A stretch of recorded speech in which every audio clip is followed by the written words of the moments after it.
Bleu, blanc, noir. Le rugby aux couleurs de France Bleu et du CAB. Bleu, blanc, noir.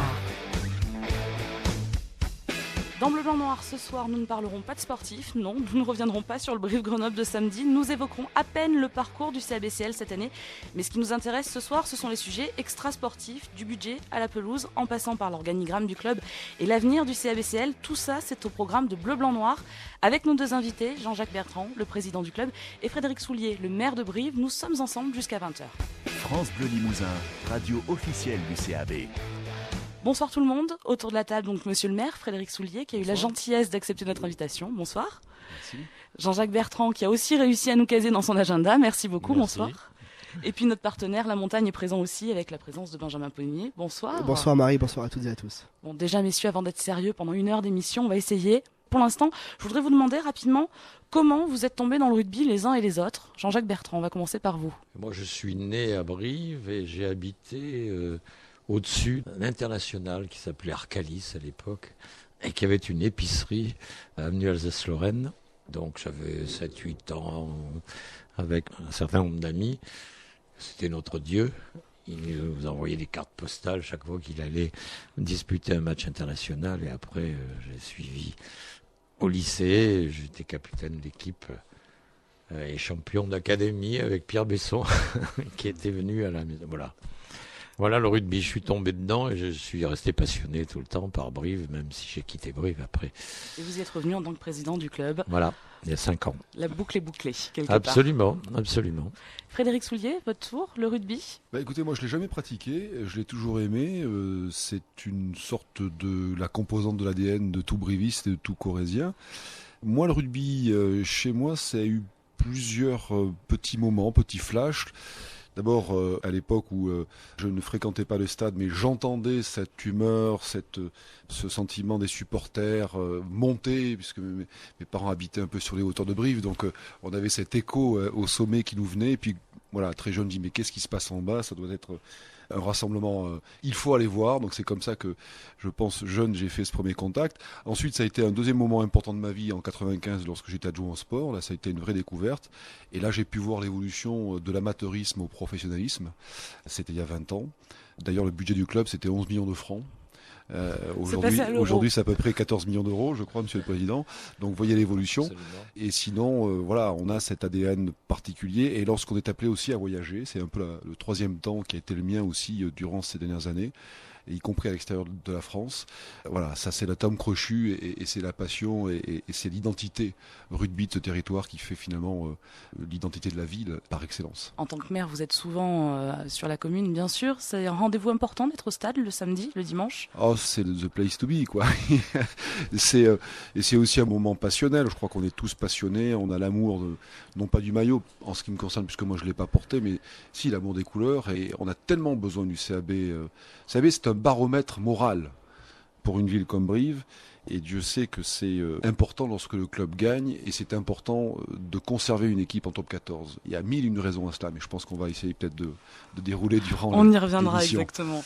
J'ai une dernière question, la même question pour vous, Benjamin Pommier, puisqu'on vous connaît en tant que journaliste. Comment vous êtes venu au rugby? Complètement par hasard, j'étais à la base plus football dans les médias parisiens et puis comme par petit miracle, j'ai commencé au Midi Olympique en tant que stagiaire.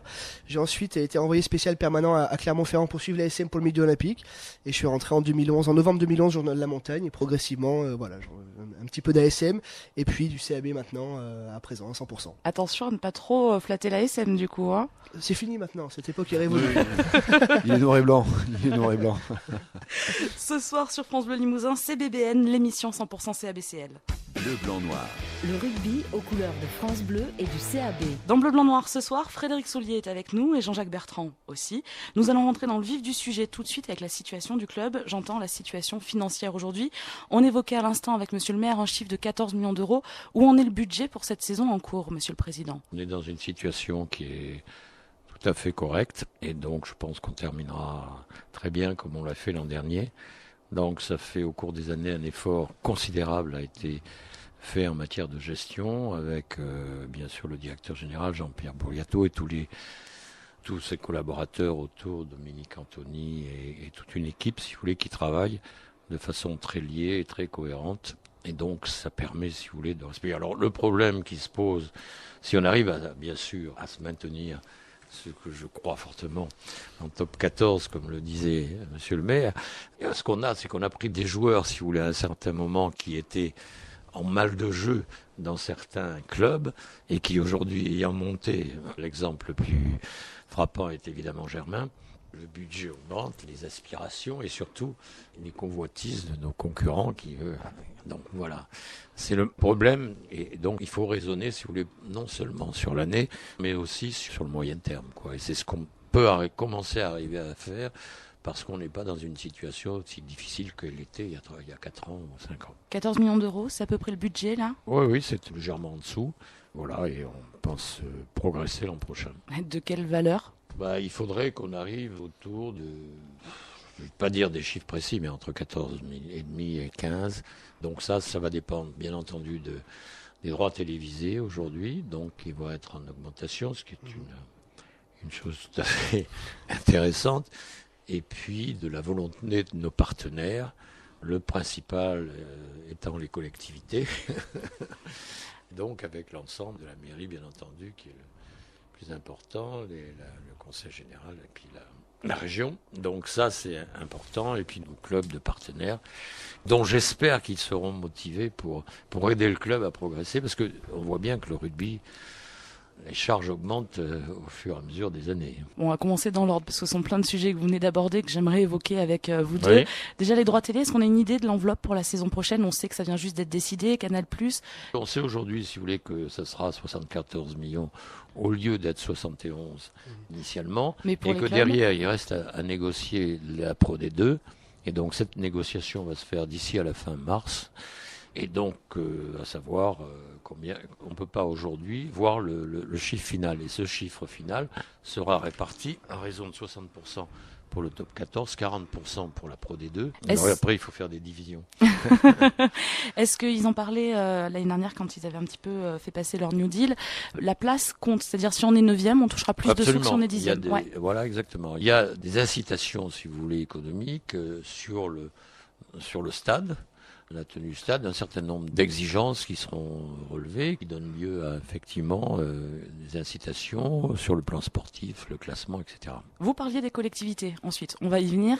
À quel montant vous disiez que c'était le principal partenaire? En pourcentage sur le budget, c'est quelle part, les collectivités publiques? C'est près de 10%, un peu plus de 10% même. Et donc la mairie de Brive finance à quelle hauteur? Ça, moi, je peux Par des subventions? me permettre de le révéler. Mais monsieur Soulier est là. Enfin, je crois qu'il faut voir dans les collectivités, faut pas. Bien sûr, la ville de Brive est le premier partenaire en tant que collectivité, mais il faut avoir une vue d'ensemble avec le conseil général, le conseil départemental, sa nouvelle appellation, et le conseil régional, qui d'ailleurs l'année prochaine ne sera plus la région Limousin. Donc il y aura certainement une discussion. Il faudra aller frapper quelques bonnes petites portes à Bordeaux. Mais Monsieur le Président sait il pourra compter sur mon soutien pour aller voir le président du moment. Oui, 10% sur l'enveloppe financière, c'est cela cumulé. La collectivité ville est à 80% de cette aide-là, ce qui est significatif. Pour nous, c'est important. Je crois qu'il faut voir la contribution publique comme une contribution avec les retombées économiques. Il faut le percevoir comme tel. L'évolution du sport est considérable en 20 ans entre le statut d'amateur et les organisations plutôt amateuristes et autour de bénévoles. Ouais. Qui sont encore d'ailleurs présentes, mais au sein de l'association, autour de l'école de rugby. Mais dès qu'on passe la porte de la SASP, on est tout de suite dans une configuration de gens qui sont dédiés, c'est leur job, et ils s'organisent pour autant. Moi, je voudrais quand même faire une parenthèse dans cela, qui a vu cette évolution, et autour de Jean-Jacques Bertrand, le président a su quand même se structurer avec une équipe de professionnels, et même s'il y a dans ces professionnels des bénévoles, notamment au niveau de l'encadrement du club et des partenaires, des actionnaires, il y a là une véritable évolution. Moi, j'ai vu cette évolution-là, et y compris encore il y a peu de temps. Et là, il faut la saluer, parce que dans ce top 14, il y a quand même 2 top 7. Et pour nous, on est plutôt dans la seconde partie de ce top 14, et notre place, elle se situe vraisemblablement dans cette catégorie, pour peut-être un moment, même si on a toujours l'espoir et l'espérance de faire mieux. Je crois qu'il faut l'avoir, mais il faut être aussi lucide. Et l'évolution du rugby professionnel, certainement, nous met à ce niveau-là et à cette place-là. Et moi, si, effectivement, dans la dotation des droits télé, parce que la richesse, elle va venir aussi de là, elle ne va pas venir des collectivités aujourd'hui, sauf à améliorer l'outil de travail. Ça, c'est le rôle des collectivités, et là-dessus, moi, je m'inscris pleinement à leur côté pour améliorer cet outil et l'homologuer comme un outil performant. Et on sait qu'à Brive, le stadium à Amédée-Domenech est un bel outil. Voilà, c'est une référence. Mais il faut qu'on l'améliore, surtout pour aller chercher des nouvelles recettes. Parce que c'est ça aussi l'enjeu. Le CAB, c'est la première entreprise de spectacle de tout un territoire, de tout un pôle métropolitain. Et il faut impérativement tenir cette place-là, même si on est dans la deuxième partie du top 7. Et donc, vous disiez à l'instant, et Jean-Jacques Bertrand le rappelait, il faut impérativement qu'il y ait une péréquation pour les clubs qui se situent dans cette deuxième partie du championnat. Parce que, dans le fond, un top 14 dont on serait uniquement passionné, intéressé pour les 7 premiers, il n'y aurait aucun intérêt. Et donc la Ligue et l'ensemble des gens qui réfléchissent à cela ont tout intérêt à apporter un top 14 avec 14 clubs. Et c'est là où nous, il faut qu'on se fasse entendre davantage encore, parce que le top 14 a besoin des clubs comme Brive. Monsieur Bertrand, on parlait tout à l'heure d'évoluer un petit peu le budget. Vous parliez aussi d'évolution, c'est-à-dire que les collectivités ne pourront pas faire plus? Les collectivités dans une configuration quand même de raréfaction de l'argent public. Moi, je ne veux pas revenir sur l'état de la situation financière de la ville. C'est pas l'enjeu de cette interview, mais c'est vrai que là aussi, on a un principe de réalité. D'abord, augmenter une subvention, qu'elle soit départementale, régionale ou ville, en aide directe, je ne pense pas que ce soit la vraie réponse. Autant, notre rôle à nous, c'est d'investir sur l'amélioration de l'outil de travail qui permet justement, à travers cette amélioration, d'avoir un outil plus attractif et qui permet derrière, en termes de merchandising, en termes de marketing, en termes de commercial tout court, bien de permettre aussi au club de générer une attractivité et donc une recette supplémentaire. Je crois que le rôle des collectivités se situe d'abord là. Et ensuite, de l'accompagnement, et je l'ai dit au président, et le président le sait, qu'à chaque fois que l'on pourra, c'est de faire aussi un peu le VRP pour le club. On ne peut pas avoir, et c'est ce que je fais aujourd'hui, quand j'ai des contacts, encore semaine prochaine sur Paris, sur un entretien sur un projet économique, je ne dissocie jamais le CAB de ce projet économique autour de l'emploi et de l'attractivité. Voilà. Ça, c'est très très important, si vous voulez, parce que c'est de là qu'on peut aussi attendre un progrès dans notre évolution de budget. Ça, c'est très important aussi. Ça veut dire concrètement que par exemple vous rentrez en contact avec une entreprise nationale ou autre, vous glissez le mot CAB bien sûr, le projet économique, mais ça veut dire que les emplois vous essayez de les attirer par des investisseurs qui sont attirés par le rugby. Qu'est-ce que ça veut dire en fait concrètement? Mais vous l'avez dit, la réponse à la question, c'est que tout est lié. Je crois qu'il faut qu'on prenne le rugby et l'activité rugby, c'est un job, au-delà d'être une attractivité, c'est un job qui génère derrière, pour la collectivité ville, 4 à 5 fois plus de retombées économiques lorsqu'il y a un match à la maison que lorsqu'il y a un match à l'extérieur. C'est un week-end autour de l'attractivité, de l'animation, voilà, avant, pendant et après. C'est aussi un investissement porteur en termes d'image. Quand je positionne le CAB comme la première entreprise de spectacle, il n'y a pas de comparaison possible. Quand on fait ici au Bas-Mont 12 000 spectateurs, ils sont là. Et ils sont là, et avant, pendant, et quand ils repartent après, ça se noie dans la ville, ça se fond dans la ville, et ça fait vivre la ville. Et c'est aussi une activité à travers les médias nationaux, régionaux, et ça fait tourner les rotatives, ça fait vendre de l'audimat, de l'audience, comme votre émission, et tout ça, c'est une économie. Et donc il faut impérativement lier, notamment par rapport à des entreprises qui sont peu ou prou ici au CAB, qui ont pignon sur rue chez nous, dont leur pôle de décision est à Paris ou dans d'autres capitales européennes. Il faut qu'on aille réveiller ça, parce que ça aussi c'est pour nous une association qu'il faut arriver à faire. C'est ça, enfin me semble-t-il, c'est ce vers quoi il faut qu'on aille. Il n'y a aucune raison que Brive ne puisse pas être parmi les grands, y compris dans les grandes entreprises locales qui sont présentes dans d'autres et pour ça, françaises ou étrangères. Là, je souscris tout à fait à ce raisonnement. Pour ça, il faut effectivement qu'on montre aussi une image de sérieux total vis-à-vis de ces sociétés ou de ces partenaires extérieurs, et qu'on travaille ça. Et je veux dire, aujourd'hui, le fait d'équiper le stade, d'améliorer ce qu'il y a amélioré tout à l'heure, je dirais c'est très important aussi pour attirer des joueurs, pour attirer et montrer le sérieux de ce club. Et on a des projets, si vous voulez, qui sont importants, qui sont pas très nombreux, mais par exemple, ce qu'on veut faire pour la reconversion des joueurs, on veut le faire très sérieusement, le travail avec de très grandes entreprises. On travaille aussi sur cette académie Fidji, etc. C'est pas du baratin, c'est des éléments, si vous voulez, qui sont concrets et qui peuvent amener plus l'association, plus tout ce qui est fait sur le volet amateur.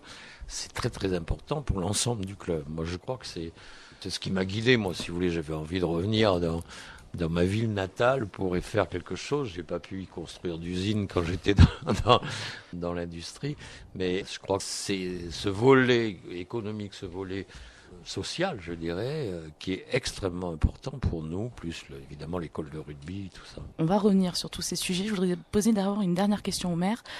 L'enveloppe, on le disait tout à l'heure, ne va pas augmenter de la mairie pour le club. Elle va rester stable Elle ne va pas baisser. Voilà, c'est la question en fait. C'est vraiment la question, Bien sûr. puisqu'on sait, on connaît, voilà, il y a des difficultés. Voilà une bonne nouvelle encore. Voilà. Non mais concrètement, l'effet ciseau dans lequel nous sommes entre dépenses de fonctionnement et investissement, il faut qu'on change l'approche totale de notre façon de dépenser l'argent public, mais c'est pas lié à Brive. Hein. Toutes les collectivités de France et de Navarre sont sujettes au même régime, raréfaction de l'argent public, baisse de la pression fiscale par départ de la population. Brive a perdu quand même 2820 brivistes depuis 2007. Nous avons une dotation globale de fonctionnement qui va baisser sur les 3 prochaines années de 3 fois 2 millions d'euros, donc 6 millions d'euros. Et si on voulait maintenir la dépense avec une baisse de cette dotation, ça équivaudrait à augmenter de 20 points la pression fiscale, ce qui est impossible et impensable. Donc notre priorité, on verra dans le prochain débat d'orientation budgétaire du mois de février, c'est aussi d'épargner la vie associative dans laquelle le CAB se trouve, même s'il a son organisation et sa structure professionnelle. Mais il ne faut pas la dissocier. Encore une fois, les deux sont liés. Et donc maintien du soutien au CAB, qui est en soi à l'heure actuelle une performance. Mais consacrer notre dépense publique à réduire la dépense de fonctionnement pour être capable de plus investir dans la dépense d'investissement. Et là, il y a des réponses à apporter. Est-ce que le redécoupage des régions, vous en parliez tout à l'heure, monsieur le maire, est-ce que ça peut modifier la donne, notamment envers le CAB par exemple? Il y aura beaucoup de clubs d'élite dans cette nouvelle grande région. C'est vrai, mais la richesse aussi sera pas la même. J'entends richesse démographique, économique. Nous, on sera le petit club, c'est pas péjoratif dans ma bouche, mais le petit club à l'est de cette région. Vous savez, il y a toujours la voiture balai qui est là, hein, qui va pousser. Hein. Non, on n'a pas de complexe, je pense, d'infériorité. Voilà, il faudra se faire à la fois respecter, entendre. Là-dessus, le président sait que lorsqu'on aura l'occasion d'aller saluer le nouveau président de cette nouvelle région... ça risque de modifier un petit peu l'enveloppe du budget du club, indirectement ou directement d'ailleurs. Bon, écoutez, il faudra qu'on nous en donne d'abord les raisons. Mais franchement, non, au contraire, je pense que l'Aquitaine a besoin, dans sa position géographique du nord, du sud, de l'est ou de l'ouest, d'avoir une véritable représentation. Et elle ne pourra pas se passer. C'est pas avec Périgueux qu'elle jouera. C'est pas avec Limoges, pardon, mais en basket. En basket, si, évidemment. Basket, mais je parlais rugby, pardonnez-moi. Oui, mais il y aura plein de clubs d'élite à tous sports confondus. Mais oui, les enveloppes seront donc réparties entre guillemets. Mais je pense il n'y en a pas beaucoup qui sont dans le top. À part, il y a le CSP, il y a en basket, Limoges, il y a Bordeaux. Voilà. Et il y a Bordeaux en foot, Bordeaux en rugby, La Rochelle pour l'instant. Il y a aussi Bayonne sur la côte basque. Après, il faut voir les montées et les descentes aussi. Oui, mais ça en fait quelques-uns. Bon, l'Aquitaine avait l'habitude de gérer aussi. Jusqu'ici, ils ont des partenaires, on ne va pas en repartir de zéro. Il y a le football aussi, il ne faut pas l'oublier avec Bordeaux. Non, mais je crois que tout ça fera partie de la nouvelle organisation. Mais certainement que vous avez raison, il y a des questions qui ne sont pas forcément claires en termes de réponse. Mais ça sera là aussi un enjeu pour nous, mais politique au sens du territoire, au sens de au sens de dire, écoutez, voilà, les valeurs sont là, nous sommes là. Et bon, je ne suis pas inquiet en tout cas sur la résonance de tout ça. Pour finir sur la partie collectivité, en un mot, est-ce que l'AGLO donne aussi au CAB ? Absolument.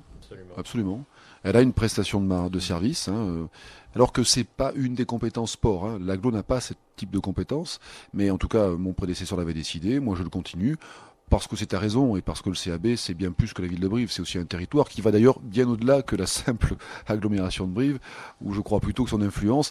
Et là aussi, c'est peut-être quelque chose qui est à gratter, c'est sur l'influence métropolitaine entre Brive, Périgueux, Cahors. Ici, il y a un enjeu de 300 000 habitants. Je crois que s'il y a des nouvelles parts de marché à prendre, elles sont peut-être sur ce territoire-là. Tout à fait. Monsieur le Président, on en avait parlé un petit peu dans le journal. Il y avait un projet d'indemniser la formation des clubs. Oui, Qu'est-ce qu'il a été décidé C'est pas encore décidé. C'est pas le projet n'est pas terminé. C'est le président Tingot d'Agen qui mène cette réflexion, si vous voulez, au niveau de la Ligue. Il est en train de terminer. Je pense que la prochaine réunion des présidents devrait avoir un projet qui sera ficelé avec une excellente Une excellente initiative à mon sens, c'est d'accompagner les joueurs tout au long de leur carrière. Vous avez par exemple, je crois qu'à l'Étoile Brivis, il y a Cuccelli qui a démarré sa carrière, qui est en équipe de France aujourd'hui, qui joue à Arsenal, etc. Et à chaque étape, le club de l'Étoile a touché quelque chose. Ça, c'est un parcours un peu similaire. Aujourd'hui, si vous avez un Palisson, par exemple, qui est parti à Toulon, qui est parti maintenant, qui est à Toulouse, etc. C'est un modèle économique dire intéressant. Des Chouli, etc. Moi, je considère que c'est un modèle parce que c'est pas... On a perdu des joueurs dans le passé, Vahamina, avec des indemnités, Poirot pour Bordeaux, des indemnités qui étaient fixées à 75 000 euros. Bon, 75 000 euros par rapport à ce qui a été dépensé pour ces joueurs et le séjour qu'ils ont fait à Brive pendant un certain temps, on n'a pas le retour. On n'a pas eu le retour sur ces 2 joueurs. Alors, c'est la loi du système, mais le système, pour moi, il n'était pas bon. Tandis que là, si vous regardez Vahamina qui est parti à Perpignan, qui revient à Clermont aujourd'hui, etc., dans le système nouveau, le club aurait eu des rentrées plus régulières, si vous voulez, plutôt que d'avoir un coup une année et puis après vous avez tout perdu. Et je trouve que c'est une façon de suivre et d'encadrer les joueurs qui me paraît tout à fait positive. On va continuer à parler un tout petit peu du budget dans la deuxième partie de l'émission et après on passera au dossier, notamment le stade, tout simplement, la pelouse, les tribunes. Mais ça, c'est juste après le premier break musical dans Bleu, Blanc, Noir avec Emma Louise et Jungle. France Bleu Limousin, radio officielle du CAB. Bleu, Blanc, Noir, ce soir sur France Bleu Limousin, nos invités, Jean-Jacques Bertrand, le président du CABCL, et le maire de la ville, Frédéric Soulier. Nous allons tout au long de cette deuxième partie essayer d'en apprendre un peu plus sur l'avenir du club et on va revenir un petit peu sur le budget.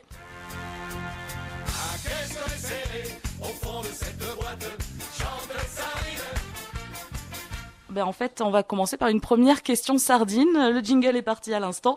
Et donc, en fait, messieurs, c'est une question décalée qu'il ne faut surtout pas prendre au premier degré, qui vous est posée par un membre du club. Et on va donc écouter la toute première. Donc, j'ai une question à Jean-Jacques Bertrand.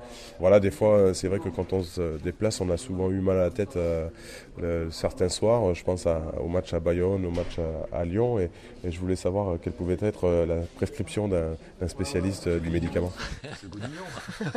Je le reconnais, l'auteur de cette sardine. Mais il faut prendre beaucoup de Doliprane. J'ai fait racheter en 88 par Ron Poulenc le Doliprane à la BSN à l'époque. Nicolas doit être comme moi, c'est-à-dire qu'on a des nuits très difficiles à ce moment-là. Et c'est vrai que...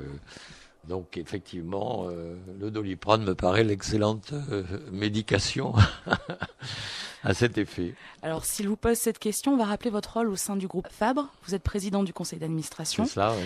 Quels sont les liens entre le groupe Fabre et le CAB s'il en existe? Vous êtes Il n'y en a pas. Il n'y en a pas. Non. Pas de financement, rien du tout. Non, rien du tout. Non, le Castre Olympique est géré. Bon, c'était une volonté de Monsieur Fabre d'en faire le club qu'il est devenu. Pour avoir aussi, c'est un peu le point qui était soulevé par Monsieur le maire, c'est-à-dire un lien social au sein de Castres, etc. Et la réussite a été importante. Mais on reste avec Pierre-Yves Revol totalement sur nos domaines. Il n'y a absolument aucune... C'est dommage qu'on ne soit pas à 50 km les uns des autres, parce qu'on aurait pu faire un magnifique club, mais bon, chacun chez soi. Il est impossible de penser qu'un jour, parce que c'est une question qui revient, ce sont des rumeurs, on se bon demande un petit peu, d'envisager que Fabre investisse sur Brive, devienne Jamais. partenaire. On connaît aussi les difficultés du groupe là aussi. Non, donc, jamais. Au moins, Non, c'est clair. Là c'est absolument clair, jamais. Alors une deuxième personne du club, de l'organigramme, c'est Monsieur Simon Guillam, qui lui est directeur de la communication et des relations publiques pour Vivendi. Là, les rapports et maintenant et de le président président de l'Olympia. C'est nouveau, effectivement. Les liens entre son entreprise et le CAB, là pour faire vraiment le point, pour être clair. Vivendi est un de nos partenaires essentiels. On fait pas mal de choses avec eux, en particulier ce dont je parlais tout à l'heure sur la reconversion est mené par un cadre qui est Laurent Cerner, qui travaille sur ce sujet de façon donc très sérieuse avec d'autres entreprises, Andros, Pitch, etc., qui ont à cœur, si vous voulez, de faire un système qui soit vraiment professionnel. Parce que je crois que c'est très important pour un club d'offrir, si vous voulez, pour les joueurs, tout le monde ne va pas pouvoir réussir sa carrière de façon exceptionnelle. Il faut que les joueurs pensent à un moment donné à cette reconversion. Et il y a déjà plusieurs joueurs et des jeunes qui sont interviewés, à qui on fait On organisera, si vous voulez, on a des grandes sociétés comme KPMG, comme etc., Vivendi et tout, de Richebourg. Donc toutes ces sociétés sont prêtes à ouvrir leurs portes pour favoriser, si vous voulez, ce travail. Et on va terminer avec cet organigramme. Vous êtes le président, vous avez plusieurs vice-présidents à vos côtés, notamment un dont on s'est laissé dire qu'il a peut-être un peu moins de fonctions aujourd'hui, Max Mamers. Donc Max Mamers a des occupations importantes, avec en particulier le trophée Andros. Et donc, il a souhaité un peu prendre du recul parce qu'il estime que le travail qu'il avait fait jusqu'ici était tout à fait maintenant accompli avec la montée en puissance de Nicolas Godignon et des entraîneurs. Ça veut dire qu'il n'est plus vice-président du club aujourd'hui ? Non, il a souhaité renoncer, mais il est toujours membre du club, membre du Premium, toujours au conseil, et on est avec lui comme on était auparavant. On continuera à le croiser. Absolument. Et c'est donc, vous le disiez à l'instant, Nicolas Godignon qui a repris un petit peu ses fonctions de Nicolas Godignon, on travaille très en équipe. Donc le sportif et le choix des joueurs se fait au niveau de Nicolas Godignon, Didier Casadi et Carbonneau. Derrière ça, si vous voulez, au plan économique, il y a toujours des discussions avec les agents, etc. Ça se fait avec Jean-Pierre Bourriato. Et puis, il y a un comité exécutif avec Christian Terrassou, Simon Guillam. Et là, donc Jean-Pierre, etc. Et on discute les questions et on tranche. Et ça se fait tout à fait, d'abord rapidement, parce que c'est une exigence. Et deuxièmement, avec l'idée maintenant qu'on a un peu plus de confort, l'idée de travailler un peu à moyen terme, si vous voulez, et pas simplement sur une année l'année prochaine.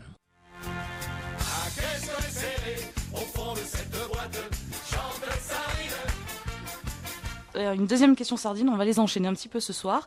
Je crois qu'elle est à destination de Monsieur le maire, celle-là. Dans votre valise magique de maire, est-ce que vous avez une baguette qui permettrait de refaire la pelouse en une nuit? En une nuit, je crois que c'est impossible, mais peut-être si on s'y prend bien, si on la prépare bien, si on fait le bon choix du revêtement, je pense qu'en quelques semaines c'est possible, oui, quelques semaines qui équivaudraient à quelques mois, mais le temps que si c'est une vous alliez dire en 2 jours, en 2 nuits.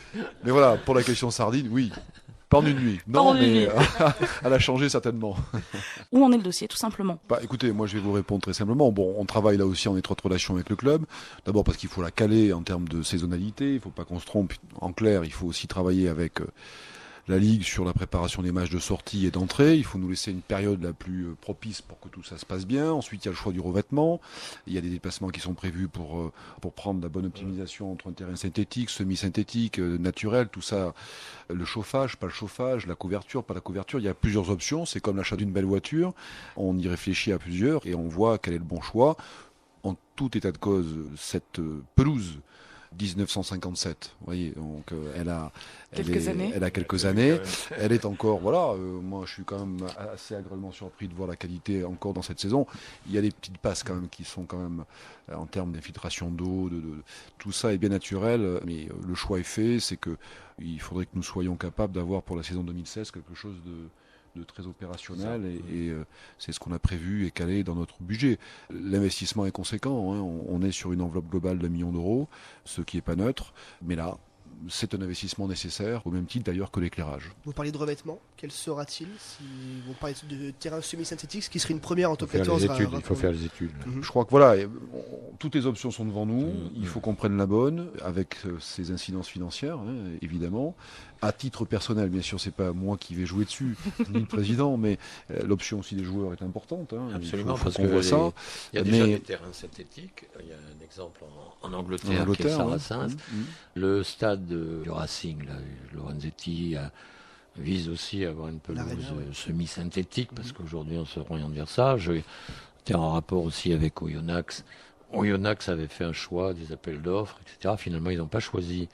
Ils ne voulaient pas être les initiateurs en France d'une pelouse semi-synthétique ou synthétique, peu importe, qui présente des avantages, aussi des inconvénients pour les joueurs. Donc ça fait l'objet d'un travail en commun entre les spécialistes de la mairie et puis la direction de Jean-Pierre Bourriato, et on ira voir sur place ce qui se passe, etc. Le staff sportif et les joueurs seront sondés, parce qu'on sait que c'est totalement différent sur un terrain entre guillemets normal et un terrain synthétique. On ne peut pas faire quelque chose sans avoir l'avis des sportifs et voir, parce que c'est l'inconvénient qu'on signale, si vous voulez, synthétiques, qui peuvent brûler les joueurs, etc., enfin qui peuvent avoir des conséquences sur En tout cas, on n'a pas fait l'étude exhaustive qui permet de dire, voilà, on fait ce choix. Vous pouvez aussi sonder les espoirs et les féminines qui jouent sur un terrain synthétique au Mais Grand voilà, Hôte. c'est vrai, elles ont... Oui, c'est vrai, vous avez raison, tout à fait, Oui. tout à fait. Vous parliez aussi de la lumière, Monsieur Soulier. C'est peut-être le premier chantier à aborder, parce que pour rentrer dans les critères de la Ligue, il me semble, pour avoir le label Oui. stade, il faut avoir une certaine luminosité Voilà. qui n'est pas atteinte pour l'instant sur le stade. Il y a des tolérances, mais on a bien conscience qu'il faut qu'on optimise un petit peu tout ça aussi de notre côté. Et là, Pardon de vous interrompre, mais pas plus tard qu'hier, il y avait la Ligue qui était là, et sur ces histoires d'éclairage, etc. Et donc, il y a déjà avec les oui. personnes de la mairie, bon, c'est un sujet qui a été calé. L'autre point qui est très important, ce qui est réclamé par nos entraîneurs, c'est d'aménager sous la tribune de l'IPBR un centre véritablement d'entraînement et de vie, et qui peut être très important pour eux et pour les joueurs.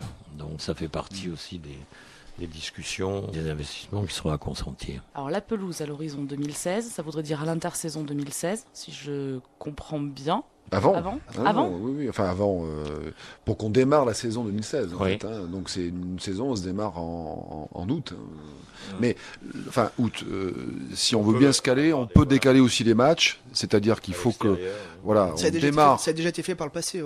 C'est ça, oui. Pour parler de l'ASM, oui. l'ASM avait, il y a Bien 2 sûr. ans, avait débuté 3 journées à l'extérieur pour permettre justement la pelouse. C'est ce le qui se stade, passera ouais. très vraisemblablement pour qu'on démarre peut-être fin septembre, début octobre ou mi-septembre, on verra. On n'a pas encore les calendriers, mais tout se prépare comme ça, oui, absolument. Ensuite ou avant, donc la lumière, Alors l'éclairage, oui, l'éclairage. nous globalement, on est sur ces 2 années budgétaires quasi prêts pour consacrer ces 2 options-là. Voilà, on est sur les options et une discussion évidemment avec les professionnels, puisque c'est des questions d'homologation, donc de luxe, donc de mesure de l'éclairage, évidemment avec les impacts de la télé.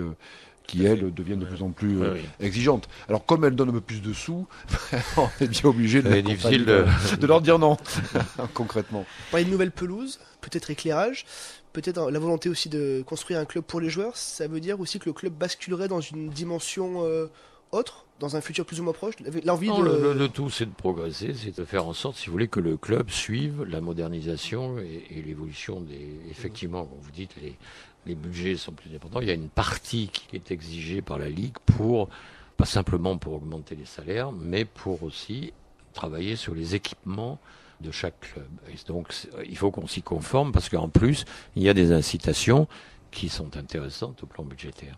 Alors, on a un certain nombre d'autres aménagements de plus faible importance, et donc ça, c'est travaillé de façon très en coopération avec l'ensemble de la mairie. Voilà. Max Mamers, on en discutait tout à l'heure, était invité à l'émission en fin de saison dernière.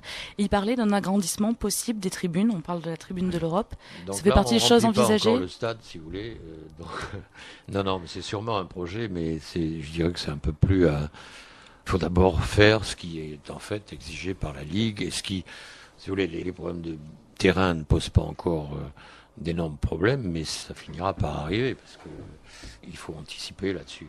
C'est très important. Dernier élément sur l'aménagement, on en aura terminé. Les zones d'interview, on y est confronté à chaque Ouais, match. Est-ce que ça fait partie des Oui, petits... ça fait partie aussi des aménagements annexes dont je parlais. Vous êtes sur France Bleu Limousin dans Bleu Blanc Noir, l'émission 100% CABCL. Ce soir avec nous, Frédéric Soulier. France Bleu Limousin, radio officielle du CAB. Dans Bleu Blanc Noir ce soir, nous nous penchons sur le club côté coulisses et j'aimerais d'abord revenir sur ce qu'on a appris la semaine dernière, peut-être avec vous, Monsieur le Président, l'arrêt de Pat Barnard, l'un des joueurs, Oui. qui, souffrant d'une douleur plus que chronique et insupportable au genou, a dû arrêter. Absolument. C'est presque un coup au cœur de tout supporter bréviste parce que c'était quelqu'un qui était bien implanté. C'est un élément emblématique qui a servi ce club d'une façon exemplaire. Mais il est lui-même soulagé par cette décision, si vous voulez. Donc, et on a choisi de prendre un joker médical qui est arrivé au club et qui va bientôt jouer. Jordi Gianti de l'Aviron Bayonnais. Absolument, il était là samedi matin. Deuxième joueur dont on nous parle, alors là ce sont vraiment les auditeurs qui nous ont posé plein de questions à ce sujet, on leur demande toujours de faire un petit round-up et venir vers nous, posez-nous vos questions. Il y a Alex Mercier qui nous demande, c'est pas une question mais avoir des explications, éclaircissements sur la soi-disant fin de contrat prématuré d'Olivier Quessot. Qu'en est-il pour Olivier Quessot? La question mérite des explications. Il n'y a pas d'explication pour l'instant, je ne souhaite pas parler de ce sujet, il en sera parlé en temps utile, au bon moment. Pour l'instant, ce que l'on considère, c'est à la fois l'intérêt d'Olivier Quessot et l'intérêt du club. C'est là aussi quelqu'un qui tient beaucoup à cœur de tous les supporters et aussi de ses coéquipiers. Olivier Quessot, donc, qui pourrait ne pas revenir sur la pelouse briviste. Peut-être. Nous verrons. On verra. Bon, je vous avais dit tout à l'heure, pas de sportif, mais on va quand même dresser un tout petit bilan à la mi-saison. Je vais m'adresser à vous deux. Qu'est-ce que vous retenez pour l'instant du parcours de Brive ? Frédéric Soulier, peut-être ? Écoutez, un parcours de joueurs qui nous font quand même plaisir, qui ont du cœur. Vous savez, c'est pas évident aujourd'hui de constituer une équipe avec lesquels joueurs qui, pour la plupart, n'ont pas été formés au club, ne sont pas forcément brivistes dans l'âme, et on voit bien, avec les moyens que nous avons, de réussir quand même, pardon de le dire, mais de fédérer une équipe qui a une âme. C'est en tout cas ce que moi je ressens dans les tribunes.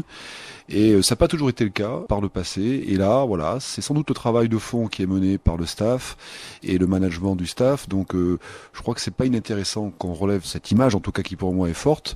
Et puis, sans doute, voilà, on voit que tout ça est pas fait, reste à faire. On est dans un mouchoir de poche, certainement entre la 9e place et la 12e place. Voilà, c'est peut-être notre place, mais en tout cas, même si c'est notre place, pour y rester, il faut faire fort. Et aujourd'hui, on se rend bien compte que tous les matchs à la maison sont tous des 8e de finale éliminatoires. Donc, écoutez, tout ça, c'est une remise en question permanente. Et je trouve que ce club, avec les moyens qu'il a, le management autour et les moyens du bord, si j'ose dire, face à la grande concurrence des 7 premiers, moi je leur tire leur chapeau, franchement. Et je crois qu'il y a une belle fierté à Brive, en tout cas, de réussir à faire malgré tout ce que l'on fait aujourd'hui. Même si on avait espoir de faire mieux, mais il faut être là aussi lucide et raisonnable face à cette compétition évolutive et entrée du professionnalisme dans le top 14. Vous parlez de concurrence, monsieur le maire, monsieur le président aussi. Dans les 4-5 prochaines années à venir, la concurrence est toujours plus rude, les budgets sont toujours plus élevés. Il va falloir forcément que Brive rehausse d'une manière ou d'une autre son budget pour pas se laisser happer non plus par la masse financière des tout-puissants, entre guillemets. On ne peut pas toujours considérer uniquement le côté finance, c'est très important. Il y a aussi ce que disait monsieur le maire, à savoir la cohésion. Vous voyez bien qu'il y a aujourd'hui des clubs avec des budgets qui sont 2 fois ceux du CA Briviste et qui souffrent de façon importante parce que il y a une espèce d'alchimie qui doit être créée entre les entraîneurs, l'ensemble du club et les joueurs, entre eux. Et ça, c'est important et c'est ce qui a été créé au cours des dernières années. Et ça fait plaisir de voir effectivement l'engagement des joueurs. Bon, alors il peut y avoir, il y a les aléas des matchs, etc. On connaît tout ça. Les arbitres aussi. mais cela, moi je respecte tout à fait le travail des arbitres parce que c'est pas un job facile. Et donc, je veux dire, ça vaut des millions. Si on vous écoute, ça veut dire que l'humain primera toujours malgré tout dans le Moi, rugby, je le pense. ouais. Mais je pense que c'est vrai partout. Et c'est important. Vous voyez bien, dès qu'il y a un entraîneur qui décroche ou des bisbilles au sein d'un club, c'est un ensemble, un club, je veux dire. C'est un ensemble et il faut que ça marche, tout marche du même pas. Si on n'arrive pas à faire ça, le succès est compromis. Je dis pas que le succès est assuré parce qu'on a cette cohésion, etc. On le sait. Et aujourd'hui, la qualité des clubs la qualité des équipes se rapproche. On voit bien, on est à 1 point. Et puis si on gagne un dimanche, on gagne 3 places, on en perd 3, etc. J'imagine pas, si vous voulez, qu'aujourd'hui, avec la qualité de l'équipe qu'on est, on puisse ne pas continuer dans cette voie. En filigrane, tout au long de l'émission, on l'a plus ou moins évoqué, mais là, on va peut-être se concentrer là-dessus. Est-ce que les villes moyennes, les villes de la taille de Brive, ont encore leur place en élite ? 50 000 habitants, j'arrondis, monsieur le maire, excusez-moi, mais est-ce que c'est suffisant ? Vous avez 2 modèles économiques dans le rugby. Vous avez un modèle économique qui est le nôtre, qui est celui d'une entreprise, où vous essayez d'équilibrer les charges par les produits que vous trouvez. Et c'est le jeu qu'on joue. Puis vous avez à côté de ça des gens qui, dans des univers qui sont beaucoup plus larges, Paris, Toulon, etc., Bordeaux, avec 30 000 spectateurs à chaque match, qui, eux, ont un jeu, si vous voulez, un peu comme dans le foot, d'attirer des vedettes, de créer un engouement. C'est ce que dit Boudjelal, par exemple, avec la venue de grands joueurs, Dan Carter, à truc. Moi, je vois pas ce que je ferais à Brive avec Dan Carter. Je veux dire, on n'aurait pas 10 000 spectateurs de plus. D'abord, on saurait pas où les mettre. Mais, on jouera à 7. Plus... À ce moment-là, voilà, il y aurait du 7, il y aurait du 12. Je veux dire, donc, vous voyez ce que je veux dire. Quand il est allé à Perpignan, il a joué 2 matchs. Bon, c'est pas du tout la ligne sur laquelle on est. Mais il faut bien voir ces 2 modèles économiques. Et c'est là où vous disiez, il y a les 6 ou 7 qui jouent ce jeu, mais néanmoins, si vous voulez, il faut garder dans le rugby, pour moi, c'est vraiment fondamental de garder le rugby dans les bastions du rugby. la région du sud-est, Perpignan, Oyonnax, Biarritz, etc. Agen, c'est important et c'est des terres de rugby. Si on fait un top 12 ou un top, 6 ou là, on va perdre toute une partie. Et quand je regarde l'Angleterre, moi, là, le Royaume-Uni, il y a 12 clubs sur la Grande-Bretagne et il y a 12 clubs de l'autre côté dans ce qu'ils appellent le rabot direct avec l'Écosse, l'Irlande, etc.